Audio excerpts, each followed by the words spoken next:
देश के भीतर नफरती और जिहादी कट्टरपन का एक बड़ा गिरोह था पीएफआई, जिसे पिछले दिनों बैन कर दिया गया। मजहबी नफरत की बुनियाद पर यह संगठन किस तरीके से हिंदुस्तान को मुस्लिम राष्ट्र बनाने के अपने एजेंडे में लगा हुआ था, इसका खुलासा फुलवारी शरीफ मॉड्यूल के क्रैक होने के बाद हुआ था। इस संगठन के इस्लामिक आतंकी गिरोह से संबंध सामने आ चुके हैं। आज इसी सिलसिले में पटना के फुलवारी शरीफ और दानापुर में एनआईए ने छापेमारी की। मकसद है गजवाए हिंद के ब्लूप्रिंट बनाने वाले असली किरदारों तक पहुंचना। यह खास रिपोर्ट देखिए।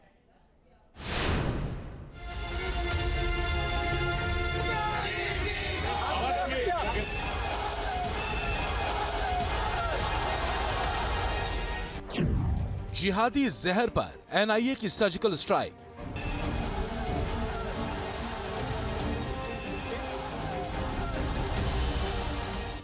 गजवाए हिंद के गद्दार पर आखिरी प्रहार।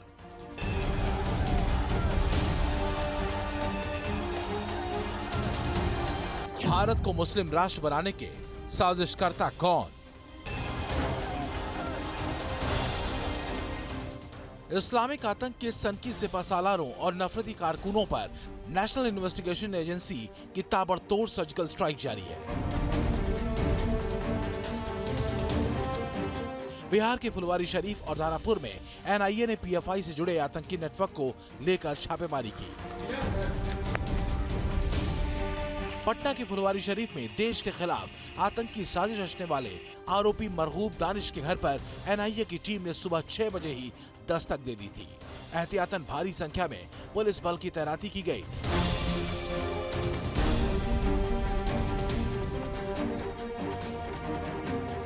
दरअसल एनआईए की यह छापेमारी गजवाए हिंद और गद्दारी के खेल से जुड़े गिरोह के खिलाफ एक एक्शन है, जिसमें हिंदुस्तान को मुस्लिम राष्ट्र बनाने की सनक शामिल है।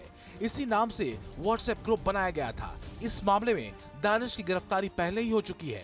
फुलवारी शरीफ के मुनीर कॉलोनी समेत 2 जगहों पर एनआईए ने छापेमारी की।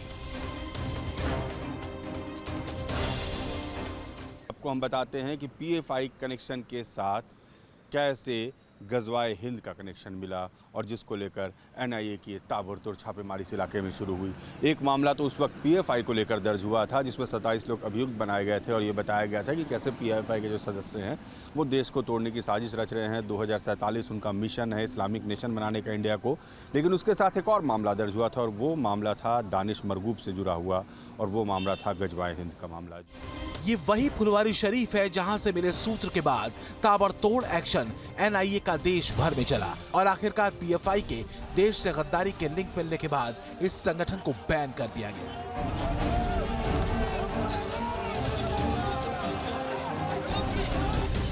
बिहार के फुलवारी शरीफ मॉड्यूल के टूटने पर यह खुलासा हुआ था कि पीएफआई का टारगेट 2035 तक देश के भीतर ट्रेंड इस्लामिक हथियारबंद कट्टरपंथियों की फौज तैयार करने का था। बाकायदा इसके लिए हथियारों की ट्रेनिंग देने की बात भी सामने आई थी।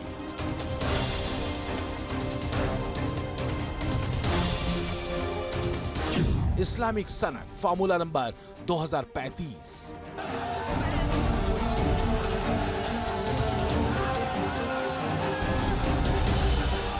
भारत को मुस्लिम राष्ट्र बनाने की सनक।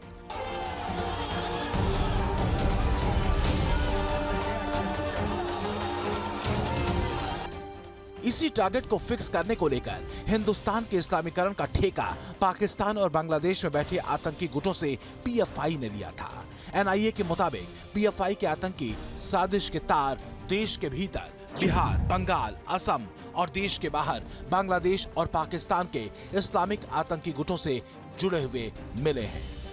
फुलवारी शरीफ से पकड़ा गया आतंकी दानिश भी सीमा पार बांग्लादेश और पाकिस्तान में अपने कौम के आकाओं से बात करता था।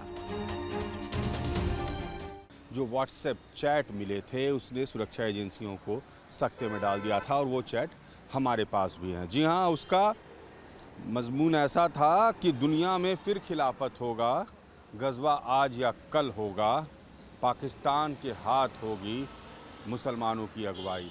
ये था मिशन कुछ इस अंदाज में जिहाद की तैयारी थी कि इस मिशन के तहत आने वाले वक्त में 2023 में पूरे देश में जिहाद का ऐलान कर दिया जाए।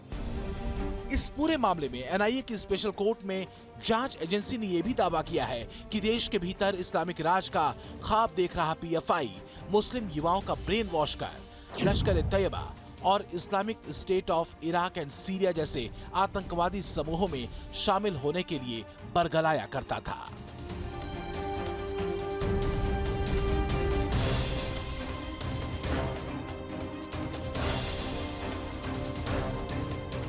जिहादी फितूर और मजहबी सनक का पूरा चिट्ठा अब एक एक कर खुलेगा। हिंदुस्तान को मुस्लिम राष्ट्र बनाने का ख्वाब देख रहे मुस्लिम कट्टरपंथियों का इलाज अब एनआईए कर रही है। एनआईए ने आरोपी बासारत करीम के घर से भी फोन और लैपटॉप जब्त किया है और मरगूब अहमद दानिश के घर से एक मोबाइल फोन भी जब्त किया गया है। सुराग और सबूत मिलेंगे तो गजवाए हिंद के नफरती और गद्दारी से भरे अरमान जलेंगे, ये तय है। पटना से रजनीश सिन्हा के साथ टीम न्यूज़ नेशन।